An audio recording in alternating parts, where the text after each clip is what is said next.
സണ്ണിയോടൊപ്പം UDF-ന്റെ കൺവീനറായി MMS നേരത്തെ ഞാൻ സൂചിപ്പിച്ചു. വളരെ മനോഹരമായിട്ട് UDF-ന്റെ കൺവീനർ എന്ന നിലയിൽ എല്ലാവരെയും ഏകോപിപ്പിച്ചുകൊണ്ടായിരുന്നു അദ്ദേഹത്തിന്റെ പ്രവർത്തനം. ഒരു പരാതിയും ആർക്കും ഇല്ലാത്തവണ്ണം നന്നായി മുന്നോട്ട് പോയി.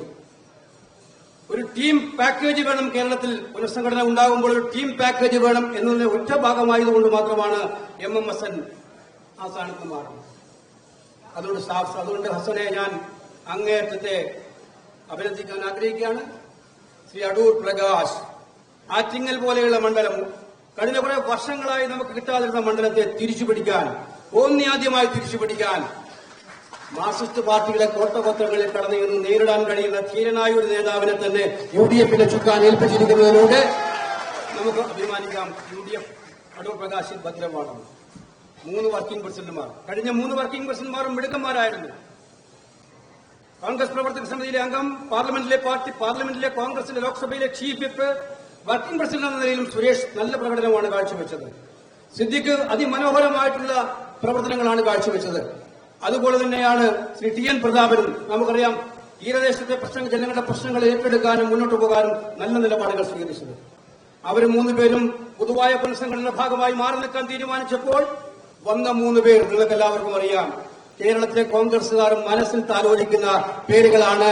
ശ്രീ ഷാഫി പറമ്പിലും ശ്രീ അനിൽകുമാറും ശ്രീ PC കൃഷ്ണദാസും എന്ന് ഉറപ്പിച്ചു പറയാൻ സാധിക്കും. സണ്ണിയുടെ പുതിയ മാധ്യമങ്ങളൊക്കെ new Sunny team is arrived. Congress എന്ന് പറയുന്നത് ഒരു ടീം വർക്കാണ്. ഒരാൾക്കൊന്നും ഒറ്റയ്ക്ക് ചെയ്യാൻ പറ്റില്ല. കോൺഗ്രസ് എല്ലാ കാലത്തും ഒരു ടീം വർക്കിലൂടെ മാത്രമേ ജയിക്കാൻ കഴിഞ്ഞിട്ടുള്ളൂ. സണ്ണിയുടെ നേതൃത്വത്തിൽ 3 വർക്കിംഗ് പ്രസിഡന്റുമാർ, CLP ഉണ്ട്. ഇവിടെ നിയമസഭയുടെ കാര്യങ്ങൾ നോക്കാനും നിയമസഭാ കക്ഷി നേതാവെന്നതിൽ ശക്തമായി മുന്നോട്ട് പോവുകയും ചെയ്യുന്ന CLP ഉണ്ട്. പ്രവർത്തക സമിതി അംഗങ്ങളുണ്ട്. പാർട്ടിയുടെ ഒറ്റക്കെട്ടായിട്ടുള്ള മുൻ പ്രസിഡന്റുമാരുണ്ട്. താഴെ തൊട്ട് മുകളിൽ പ്രവർത്തകരുണ്ട്. ഇവരെല്ലാവരും കൂടി നിന്നാൽ നമുക്ക് സംശയം വേണ്ട. നമ്മുടെ ലക്ഷ്യം വളരെ സീരിയസ് ലക്ഷ്യങ്ങളാണ്. 2025 നടക്കാൻ പോകുന്ന തദ്ദേശ ഭരണ സ്ഥാപന തെരഞ്ഞെടുപ്പുകളും 2026 നടക്കുന്ന നിയമസഭാ തെരഞ്ഞെടുപ്പുകളിലും കോൺഗ്രസിനെയും UDF-നെയും വിജയിപ്പിക്കുക എന്നുള്ള ഏറ്റവും വലിയ ഭാരിച്ച ദൌത്യത്തിലേക്ക് ഇന്ന് ഇന്ദിരാഭവനിൽ നിന്നും കൂടുതൽ ക്രിയാത്മകമായി നമ്മൾ മുന്നോട്ട് പോവുകയാണ്. ഞാൻ വിനയപൂർവ്വം അഭ്യർത്ഥിക്കാൻ ആഗ്രഹിക്കുകയാണ്. ഞാൻ നേരത്തെ പറഞ്ഞു, ടീം വർക്കാണ്. ഈ ടീം ഒറ്റക്കെട്ടായി മുന്നോട്ട് പോകും. ലക്ഷ്യം ഒന്നേ ഒന്ന് ലക്ഷ്യം. ലക്ഷ്യത്തിന്റെ മുന്നിൽ എത്തിച്ചേരാനുള്ള ഏറ്റവും ശക്തമായ വഴി എന്ന് പറഞ്ഞാൽ യോജിച്ചുള്ള വളരെ ചിട്ടയായിട്ടുള്ള പ്രവർത്തനങ്ങളാണ്. ആ ചിട്ടയായ പ്രവർത്തനങ്ങൾക്ക് ശക്തമായി മുന്നോട്ട് പോകാൻ പറ്റുന്ന ടീമുണ്ട്. അതിന് സഹായിക്കാൻ പറ്റുന്ന വലിയ നിരയുണ്ട്. ആ ടീമും നിരയും കൂടി യോജിച്ചുകൊണ്ട് തന്നെ കേരളത്തിലെ ജനങ്ങൾ പ്രതീക്ഷിക്കുന്ന ഒരു കാര്യമുണ്ട്. ജനങ്ങൾ മടുത്തൊരു ഭരണമാണ് കേരളത്തിൽ.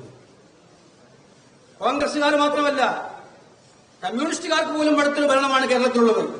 അതുകൊണ്ട് ആ ജനങ്ങളുടെ പ്രതീക്ഷകളെ കൊത്തുവരാൻ കോൺഗ്രസ് എല്ലാം ഒറ്റക്കെട്ടായി ഒരു ടീമായി വിജയത്തിലേക്ക് പോകുന്ന ഒരു കാഴ്ചയാണ് കേരളത്തിലെ ജനങ്ങൾ പ്രതീക്ഷിക്കുന്നത്. ആ പ്രതീക്ഷകളെ കൊത്തുവരാൻ ഇനി ഒരു നിമിഷം പോലും നമുക്ക് പാഴാക്കാനില്ല എന്നുള്ള കാര്യം നമ്മൾ ഓരോരുത്തരും മനസ്സിലാക്കണമെന്ന് വിനയപൂർവ്വം ഞാൻ അഭ്യർത്ഥിക്കുന്നു. എല്ലാവരും എല്ലാം മറന്ന്, എന്റെ കാര്യമല്ല നമ്മുടെ കാര്യം, എന്റെ പ്രശ്നമല്ല നമ്മുടെ പ്രശ്നം, എന്റെ ചിന്താഗതിയല്ല നമ്മുടെ ചിന്താഗതി, ഇതായിരിക്കണം വരുന്ന ഒരു വർഷക്കാലത്തെ ഓരോ കോൺഗ്രസുകാരൻ, അത് താഴെത്തൊട്ടിലെ വാർഡ് പ്രവർത്തകൻ മുതൽ അഖിലേന്ത്യാ കോൺഗ്രസ് കമ്മിറ്റിയുടെ നേതൃത്വത്തിൽ വരെയുള്ള നേതാക്കന്മാരായ ഞാനടക്കമുള്ള ആൾക്ക് വരെ ഉണ്ടാകേണ്ടത് എന്നുള്ള കാര്യം വിനയപൂർവ്വം ഞാൻ നിങ്ങളുടെ മുന്നിൽ സമർപ്പിക്കുകയാണ്. പാർട്ടി ഇല്ലെങ്കിൽ നമ്മൾ ആരുമില്ല. കോൺഗ്രസ് ആണ് എല്ലാം. മൈനസ് കോൺഗ്രസ് നമ്മളെല്ലാം വട്ടപൂജ്യമാണെന്ന് മുൻകാല അനുഭവങ്ങൾ നമ്മളെല്ലാം തെളിയിപ്പിച്ചിട്ടുണ്ട് എന്നുള്ള കാര്യം നമുക്കറിയാം. അതുകൊണ്ട് പാർട്ടിയെ ശക്തമാക്കാൻ, പാർട്ടി പ്രവർത്തനങ്ങളെ ബോധ്യപ്പെടുത്താൻ, മുന്നോട്ട് കൊണ്ടുപോകാൻ, പാർട്ടി കേണികളിൽ നിൽക്കാനുള്ള പ്രവർത്തനങ്ങളുമായി മുന്നോട്ട് പോകണം. രാജ്യം അതീവ ഗുരുതരമായ വെല്ലുവിളി നേരിടുകയാണെന്ന് ഞാൻ ദീർഘിപ്പിക്കുന്നില്ല. AC ആണെന്ന് പറഞ്ഞാൽ നല്ല ചൂടാണ്, അവിടെ ദീർഘിപ്പിക്കാൻ ഞാനില്ല. ദേശീയ തലത്തിൽ ഒരു വല്ലാത്ത കാലത്തൂടെ നമ്മൾ കടന്നു പോവുകയാണ്. 2-3 ദിവസക്കാലമായി ഇന്ത്യ മുഴുവൻ നമ്മുടെ ധീരയായ നേതാവ് ഇന്ദിരാഗാന്ധിയെ ഓർമ്മിച്ചുകൊണ്ടിരിക്കുകയാണ്. ആരാണ് ഇന്ദിരാഗാന്ധി എന്ന് ലോകത്തിന് മുന്നിൽ പറഞ്ഞു കൊടുക്കേണ്ട കാര്യമില്ല. കപ്പൽപ്പടയെ അയച്ച് നമ്മളെ തോൽപ്പിക്കാമെന്ന് പറഞ്ഞപ്പോൾ ആ കപ്പൽപ്പട അറബിക്കടലിൽ നിൽക്കുകയുള്ളൂ. അത് ഇന്ത്യയിലേക്ക് കടന്നാൽ അതിന്റെ ദുരനുഭവങ്ങൾ അറിയേണ്ടി വരും എന്ന് പറയുന്നത്. 4000 മൈലുകൾക്കകലെയുള്ള ഏതെങ്കിലും രാജ്യം പറയുന്ന ഉപദേശങ്ങൾ കേൾക്കാനല്ല. ഇന്ത്യയുടെ നയതന്ത്രവും ഇന്ത്യയുടെ ആഭ്യന്തര സുരക്ഷിതത്വവും എന്ന് ഉറച്ച നിലപാടെടുത്ത പ്രധാനമന്ത്രി ഇന്ന് പഹൽഗാമിലുണ്ടായ അതീവ ഗുരുതരമായിട്ടുള്ള സാഹചര്യങ്ങൾ നമുക്കെല്ലാവർക്കും പറയാം. നമുക്ക് വേദനയുണ്ട്, ദുരന്തമുണ്ട്. നമ്മുടെ കേരളത്തിലെ ഒരു സഹപ്രവർത്തകൻ പോലും ജീവൻ ബലിയർപ്പിക്കേണ്ടി വന്ന ദുരന്തമാണ്. നമ്മളെല്ലാം അത് സംസാരിച്ചതാണ്. അവിടെ നമ്മുടെ സൈന്യം ശക്തമായി നടത്തിയ പോരാട്ടങ്ങളെല്ലാം ഞാൻ ബഹുമാനിക്കുന്നു. കോൺഗ്രസും ഇന്ത്യയിലെ പ്രതിപക്ഷങ്ങളും ഒറ്റക്കെട്ടായി ഗവൺമെന്റ് മുന്നിൽ നിന്നു. 2 സർവകക്ഷി യോഗങ്ങളിലും കോൺഗ്രസ് ശക്തമായ നിലപാടെടുത്തു. രാജ്യത്തിന്റെ കൂടെയാണ്, സൈന്യത്തിന്റെ കൂടെയാണ് ഇന്ത്യയിലെ കോൺഗ്രസ്, ഇന്ത്യയിലെ ഇന്ത്യ മുന്നണി. എല്ലാ പിന്തുണയും കൊടുത്തു, എല്ലാം മുന്നോട്ട് പോയി. സൈന്യം നന്നായി പോരാടി. സൈന്യത്തിനെ ഞങ്ങൾ സല്യൂട്ട് ചെയ്യുന്നു. പക്ഷെ ചോദ്യങ്ങൾ അന്തരീക്ഷത്തിൽ വീഴുന്നുണ്ട്. ഇനി ചോദ്യങ്ങൾ ചോദിക്കാതെ പോകാൻ പറ്റില്ല നമുക്ക്. ചോദ്യങ്ങൾ ചോദിക്കുന്നത് ഭാവിയിലെ ഇന്നുണ്ടായ തെറ്റുകൾ ആവർത്തിക്കാതിരിക്കാൻ വേണ്ടിയിട്ടാണ് ചോദ്യങ്ങൾ. സിംല കരാർ ലംഘിക്കപ്പെട്ടോ എന്നുള്ള ചോദ്യം ഈ അന്തരീക്ഷത്തിൽ ഉയരുന്നുണ്ട്. കാശ്മീരും ഇന്ത്യയും തമ്മിൽ കാശ്മീരിന് വേണ്ടി ഇന്ത്യയും പാകിസ്ഥാനും തർക്കമുണ്ടായാൽ അവിടെ 3ാം കക്ഷിയുടെ ഇടപെടൽ ഉണ്ടാകില്ല എന്നുള്ള സിംല കരാർ ലംഘിച്ചോ? ഡൊണാൾഡ് ട്രംപ് എല്ലാ ദിവസവും പ്രസ്താവന ഇറക്കിക്കൊണ്ടേയിരിക്കുകയാണ്. അദ്ദേഹമാണ് ഈ പ്രശ്നത്തിൽ ഇടപെട്ടതെന്ന്. സർക്കാരിന്റെ ക്ലാരിഫിക്കേഷൻ ആവശ്യമുണ്ട്. നമ്മുടെ വിദേശ നയത്തിൽ ഉണ്ടായിട്ടുള്ള സാഹചര്യങ്ങൾ എങ്ങനെയാണ്? എന്തെങ്കിലും പാഴ്ചകൾ ഉണ്ടായിട്ടുണ്ടോ? ആവശ്യമുണ്ട്. അതിന് അടിയന്തരമായിട്ടും ഇന്ത്യൻ പാർലമെന്റ് വിളിച്ചുകൂട്ടണം എന്നുള്ളതാണ് കോൺഗ്രസ് പാർട്ടി ഇന്ത്യയുടെ പ്രധാനമന്ത്രിയോട് ആവശ്യപ്പെട്ടിരിക്കുന്നത്. ഈ കാര്യങ്ങൾ വസ്തുനിഷ്ഠമായിട്ട് ആരെയും കുറ്റപ്പെടുത്താനും വിചാരണ ചെയ്യാനുമല്ല. ഇന്നെന്തെങ്കിലും പാകപ്പിഴകൾ സംഭവിച്ചിട്ടുണ്ടെങ്കിൽ ആ പാകപ്പിഴകൾ ഭാവിയിൽ തിരുത്താൻ വേണ്ടി നമ്മുടെ പ്രിയപ്പെട്ടവരുടെ ജീവൻ ബലിയർപ്പിച്ചുകൊണ്ടുപോയ പാകിസ്ഥാനെതിരായിട്ടുള്ള നിലപാടിൽ ഒരു വിട്ടുവീഴ്ചയും കൂടാതെ ഇന്ത്യ രാജ്യത്തെ നിലനിർത്താൻ വേണ്ടിയിട്ടുള്ള പോരാട്ടം തുടരാൻ നമുക്ക് ഈ ചോദ്യങ്ങൾക്ക് ഉത്തരം കിട്ടിയേ മതിയാവും. അത് നമ്മൾ ചോദിക്കും. അതുകൊണ്ട് ഈ പ്രധാനപ്പെട്ട കാലഘട്ടത്തിൽ ദേശസുരക്ഷയ്ക്ക് വേണ്ടി നിൽക്കുന്നത് നമ്മുടെ ഏറ്റവും വലിയ ശീലമാണ്. അത് ഉറക്കെ പിടിക്കുന്നു. ഞാൻ നേരത്തെ പറഞ്ഞു, കേരളത്തിൽ ജനം വെറുത്തൊരു ഗവൺമെന്റ് ഇരിക്കുന്നു.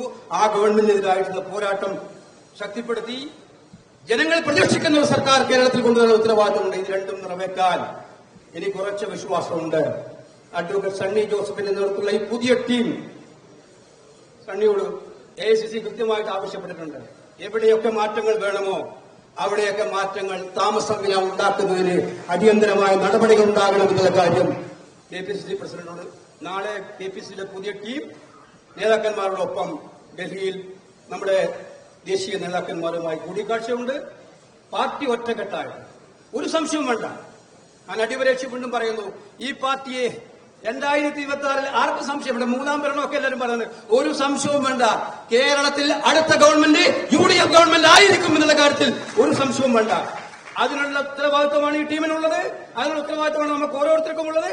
ആ ഉത്തരവാദിത്വം നമ്മൾ വരും ദിവസങ്ങളിൽ ചിട്ടയായി എണ്ണയിട്ട യന്ത്രം പോലെ നടപ്പിലാക്കും. കൂട്ടായി ഒറ്റക്കെട്ടായി മുന്നോട്ട് പോകും.